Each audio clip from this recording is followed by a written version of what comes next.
3 വർഷം വിസ കിട്ടിയ ആൾക്കാരുടെ ആ 3 വർഷ കാലാവധി കഴിഞ്ഞ് അടുത്ത വിസ എക്സ്റ്റെൻഡ് ചെയ്യേണ്ട സമയമായി. സാധാരണ PR കിട്ടാൻ വേണ്ടി അങ്ങനെ 5 വർഷമാണ് വേണ്ടത്. അപ്പോൾ ഒരു വിസയോടെ എക്സ്റ്റെൻഡ് കഴിഞ്ഞ് ഇവർക്ക് PR കിട്ടും. പുതിയ COS കൊടുക്കില്ല, സർട്ടിഫിക്കറ്റ് സ്പോൺസർഷിപ്പ് ആ വർക്ക് ചെയ്തുകൊണ്ടിരിക്കുന്ന കമ്പനി കൊടുക്കത്തില്ല. ഇതൊരു കച്ചവട മാർഗ്ഗമായിട്ട് ഈ കമ്പനികൾ കണ്ട് ഇപ്പോൾ അന്വേഷണമൊക്കെ വരുന്നുണ്ട്. കഴിഞ്ഞ 2 ദിവസമായിട്ട് ന്യൂസ് ഓടിക്കൊണ്ടിരിക്കുകയാണ്. പാർലമെൻറ്റിനകത്തൊക്കെ ചർച്ച വരുന്നു, MP-മാർക്കിടെ അനൗദ്യോഗികമായിട്ടുള്ള എഗ്രിമെൻറ്റ് വന്നുകൊണ്ടിരിക്കുന്നു. ഒത്തിരി അബ്യൂസ് ഈ കേരള വിസയ്ക്കകത്തും നേഴ്സിംഗ് വിസയ്ക്കകത്തും ഉണ്ടായി. 10-25,000 പൗണ്ട്, 25 ലക്ഷത്തോളം രൂപ കൊടുത്തിട്ട് ആണ് ഇവിടെ ഫ്രീ ആയിട്ട് കിട്ടേണ്ട ഒരു വിസ ഇവിടെ കൊടുത്തുകൊണ്ടിരുന്നത്. ഹായ്, ഹലോ, എച്ച് കൊച്ചിലേക്ക് സ്വാഗതം. ഇന്ന് ഞങ്ങൾ പറയാൻ ഉദ്ദേശിക്കുന്ന വിഷയം നഴ്സിംഗ് ഫീൽഡ്, അതായത് നമ്മുടെ UK കെയർ ഹോമുകളിലാണല്ലോ ഞങ്ങളിപ്പോൾ വർക്ക് ചെയ്യുന്നത്. നഴ്സിംഗ് ഹോമിലാണ് ഞങ്ങൾ വർക്ക് ചെയ്യുന്നത്. ഞങ്ങൾ രണ്ടുപേരും നഴ്സായിട്ടാണ് വർക്ക് ചെയ്യുന്നത്, ഒരേ സ്ഥലത്താണ് വർക്ക് ചെയ്യുന്നത്. പറയാൻ ഉദ്ദേശിച്ചത് ഇത് ഇങ്ങനൊരു വിഷയം പറയാനായിട്ട് ഞങ്ങൾ ഇത്തവണ മുതിരുന്നു തന്നെ. ഇപ്പോൾ റീസെൻ്റ്ലി കേൾക്കുന്ന ഒരു ഇൻസിഡൻ്റ് ആണ്. ഇവിടെ വന്ന ആൾക്കാരുടെ വിസ പീരീഡ് 3 വർഷം കംപ്ലീറ്റ് ആയി. പണ്ടേ 2 വർഷം, 1 വർഷം വിസ കിട്ടിയവരുണ്ട്, 2 വർഷം വിസ കിട്ടിയവരുണ്ട്, 3 വർഷം വിസ കിട്ടിയവരുണ്ട്. 3 വർഷത്തിന് മുകളിൽ കിട്ടുന്നത് പിന്നെ 5 വർഷമേ ഉള്ളൂ.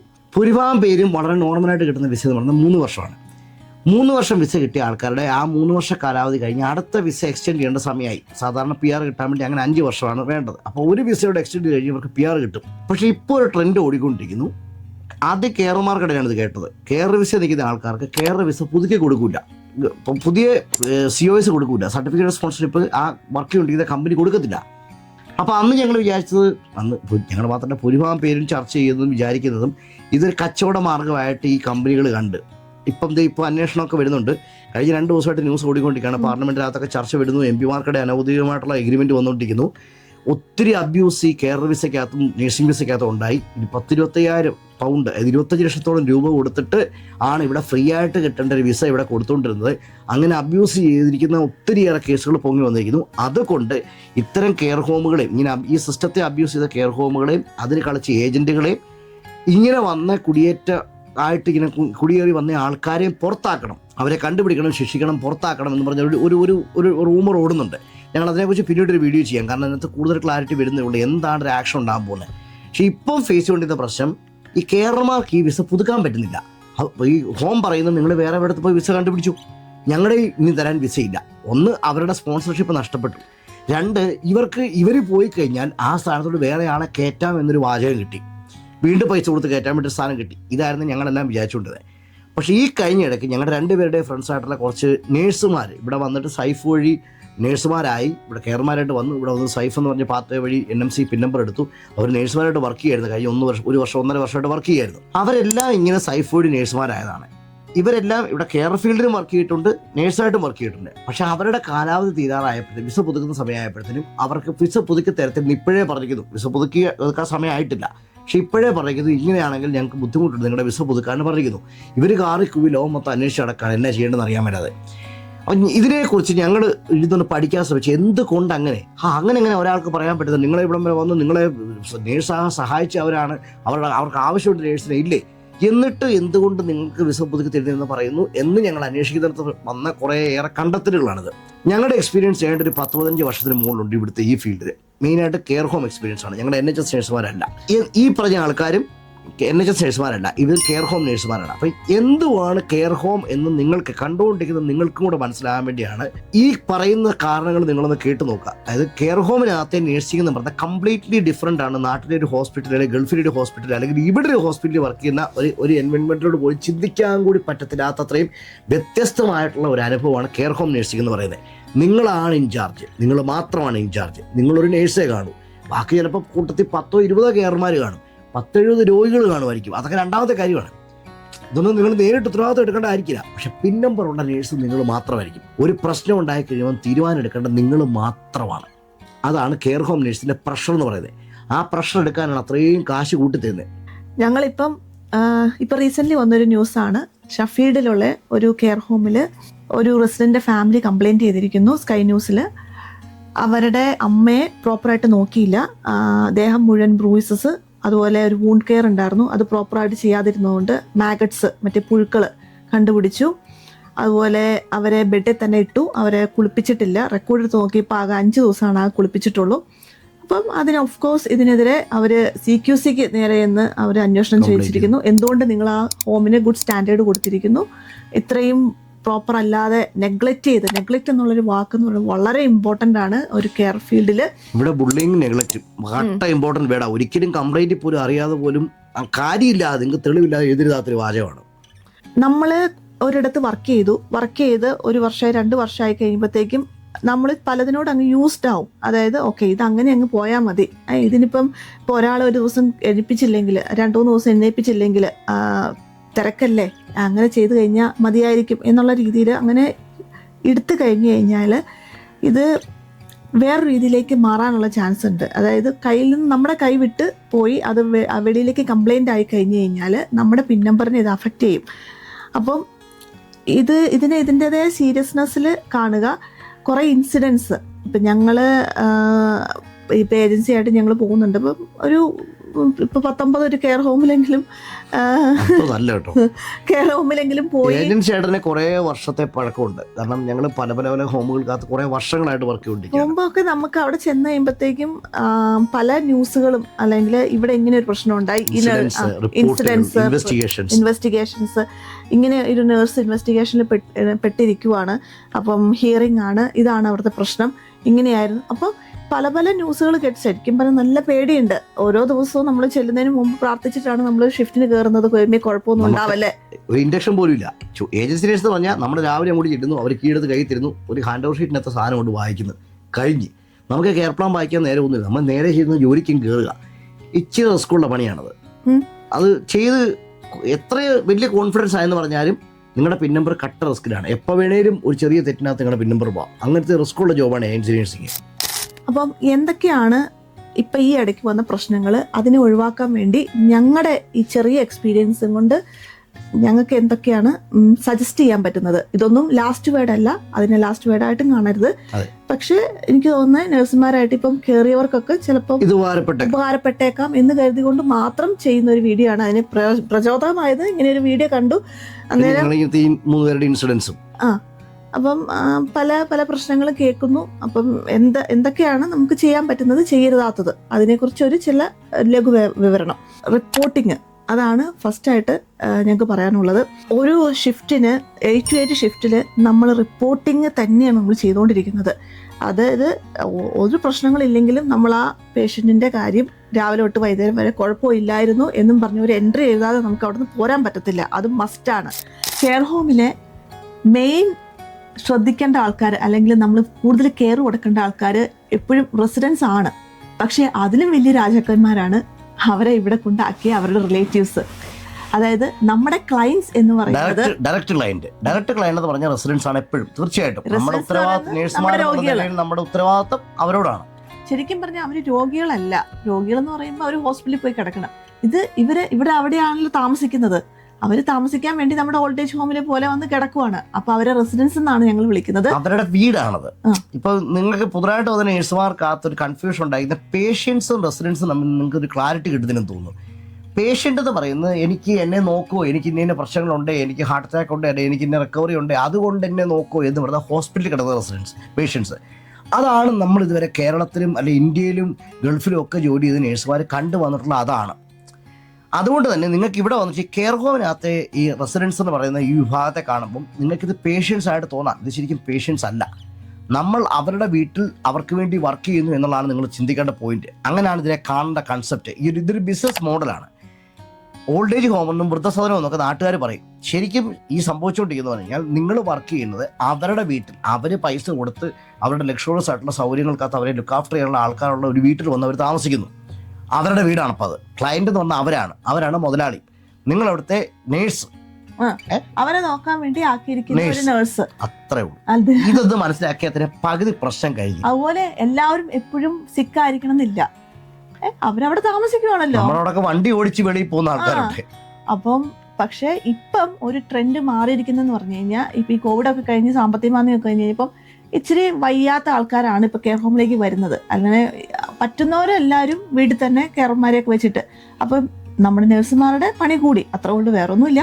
അപ്പൊ എന്താണ് പറഞ്ഞു വന്നതെന്ന് വെച്ചാൽ നമ്മുടെ ക്ലയൻസ് എന്ന് പറയുന്നത് ഡയറക്റ്റ് ക്ലയന്റ് ഡയറക്റ്റ് ക്ലയന്റ് ഉണ്ട്, റെസിഡൻസ് ആണ്. പക്ഷേ ഇൻഡയറക്റ്റ് ക്ലയന്റ് ആയിട്ടുള്ള അവരുടെ റിലേറ്റീവ്സിനെ നമ്മൾ വളരെ നന്നായിട്ട് ട്രീറ്റ് ചെയ്യണം.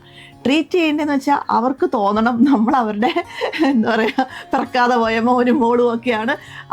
അവരുടെ അമ്മയും അപ്പനും ഞങ്ങളുടെ കയ്യിൽ വളരെ സേഫ് ആൻഡ് സൗണ്ട് ആണെന്ന് അവർക്ക് തോന്നുന്ന ഒരു വിശ്വാസം നമ്മൾ ഉണ്ടാക്കിയെടുക്കണം. അത്രേ അവർക്ക് വേണ്ടതുള്ളൂ. അല്ലാതെ അവർക്ക് ചായയും പാലും കാപ്പിയും ഒന്നും നിങ്ങൾ കൊടുക്കേണ്ട കാര്യം അതൊന്നും അല്ല അവരുടെ പ്രശ്നം. അവർ വരുമ്പോൾ നിങ്ങൾ അവരെ കാര്യം തടവി കൊടുക്കുന്ന നല്ല അർത്ഥമല്ല പറയുന്നത്. അവർക്ക് ട്രസ്റ്റ് തോന്നണം, ഈ നേഴ്സ് ഉണ്ടെങ്കിൽ എൻ്റെ അപ്പനും അമ്മയും സേഫാണ്, അവള് നല്ല മിടുക്കിയായിട്ട് കാര്യങ്ങൾ ചെയ്യുന്നുണ്ട്, ഓടി കാര്യങ്ങൾ വർത്തമാനം പറയും എടുക്കുകയും ചെയ്യുന്നുണ്ട്, ഞങ്ങളോട് ഭയങ്കര ഓപ്പണായിട്ട് കാര്യങ്ങൾ സംസാരിക്കുന്നുണ്ട്, ഒന്നും ഹൈഡ് ചെയ്യുന്നില്ല. അത് അവർക്ക് ഫീൽ ചെയ്യണം. അങ്ങനെ നിങ്ങൾക്ക് വർത്തമാനം പറയാൻ പറ്റണം. അതാണ് ക്ലയൻറ്റ് മാനേജ്മെൻറ്റ് നിങ്ങൾ ഉദ്ദേശിച്ച വാചകം. ക്ലയൻറ്റ് മാനേജ്മെൻറ്റിലെ പരാജയങ്ങൾ നിങ്ങളുടെ ജീവിതത്തിൽ വളരെ ബുദ്ധിമുട്ട് കെയർ ഹോമുകൾക്കകത്ത് ഉണ്ടാക്കും. അതാണ് ഞങ്ങൾക്ക് ഏറ്റവും പെട്ടെന്ന് പറയാം. അതില് എനിക്ക് തോന്നിയിട്ടുള്ള കാര്യം, നമ്മള് അവരിങ്ങോട്ട് ചോദിക്കുന്നതിന് വെയിറ്റ് ചെയ്ത് നിൽക്കാതെ, ഇപ്പം നമുക്ക് ഒരു ഇൻസിഡന്റ് ഉണ്ടായി, നമ്മൾ അവരെ ഒന്ന് വിളിച്ച് അങ്ങോട്ട് പറയുക, അതെ ഇങ്ങനെ ഒരു സംഭവം ഉണ്ടായിട്ടുണ്ട് കേട്ടോ, നിങ്ങളുടെ അമ്മ ഇച്ചിരി അൺസെറ്റിൽഡ് ആയിരുന്നു, അതുകൊണ്ട് എനിക്ക് ഒരു മരുന്ന് കൊടുക്കേണ്ടി വന്നു. അങ്ങനെ ഞങ്ങൾ വിളിച്ച് പറയുമ്പോഴത്തേക്കും കണ്ടോ അവൾ എന്നെ ഇങ്ങോട്ട് വിളിച്ചു പറഞ്ഞു, ആ ഒരു ഫീലിംഗ് അവർക്ക് ഉണ്ടാവും. അത് അവർ കുറച്ചുകൂടെ ഓപ്പൺ ആണല്ലോ, അവരൊന്നും ഹൈഡ് ചെയ്യുന്നില്ലല്ലോ, ഇങ്ങോട്ടൊന്ന് വിളിച്ചു പറയാനുള്ളൊരു മര്യാദ അവർ കാണിച്ചല്ലോ, എനിക്ക് അങ്ങോട്ട് പോയി ചോദിക്കേണ്ടി വന്നില്ലല്ലോ. അതൊക്കെ ഒരു ചെറിയ ചെറിയ കാര്യങ്ങളാണ്. അങ്ങനെ പതുക്കെ ബിൽഡപ്പ് ചെയ്യുകയാണല്ലോ. നമ്മൾ ഹോസ്പിറ്റലിലെ പോലെ 1-2 ആഴ്ചയല്ലല്ലോ അവർ നമ്മളോട് കിടക്കുന്നത്. അതാണ് ഹോസ്പിറ്റലിന്റെ ഗുണം. അവർ വന്നു, നിങ്ങൾക്ക് 2 ആഴ്ചയുടെ മാക്സിമം ഒരാഴ്ച കണ്ടാൽ മതി, അത് കഴിഞ്ഞ് അവർ പൊടി തട്ടിയൊക്കെ പോയി. 2, ഈ പറഞ്ഞ റിലേറ്റീവായിട്ട് നിങ്ങൾക്ക് യാതൊരു ബന്ധവുമില്ല. 0 ടോളറൻസ് പോളിസിയാണ് ഹോസ്പിറ്റലിനകത്ത്. ഒരാൾ ഇങ്ങോട്ട് കയറിയോ നിങ്ങളോട് ചൂടാവോ വഴക്ക് പിടിക്കുകയോ നിങ്ങൾക്കെതിരെ കംപ്ലൈൻറ്റ് കൊടുത്തൊരു കാര്യമൊന്നുമില്ല. അത്രയും വലിയൊരു ബൃഹത്തായ ഗ്രൂപ്പിൻ്റെ കൂടുതൽ നിങ്ങൾ വർക്ക് ചെയ്ത് ടീമിനകത്ത് നിങ്ങൾ വർക്ക് ചെയ്യുന്നത്. കെയർ ഹോം എന്ന് പറഞ്ഞാൽ ആകെ 2-3 നേഴ്സുമാരുണ്ട്. ഒന്നെങ്കിൽ ഇവൾ, അല്ലെങ്കിൽ മറ്റവൾ, അല്ലെങ്കിൽ മറ്റവൻ. ഈ പറഞ്ഞ 3 പേരേ ഉള്ളൂ. ഇവർക്ക് കലിപ്പടിച്ചു കഴിഞ്ഞാൽ ഇവർ നിരന്തരം കംപ്ലൈൻറ്റ് കൊടുത്തുകൊണ്ടിരിക്കും, നിരന്തരം നിങ്ങൾക്കൊരു പ്രശ്നം സൃഷ്ടിച്ചുകൊണ്ടിരിക്കും.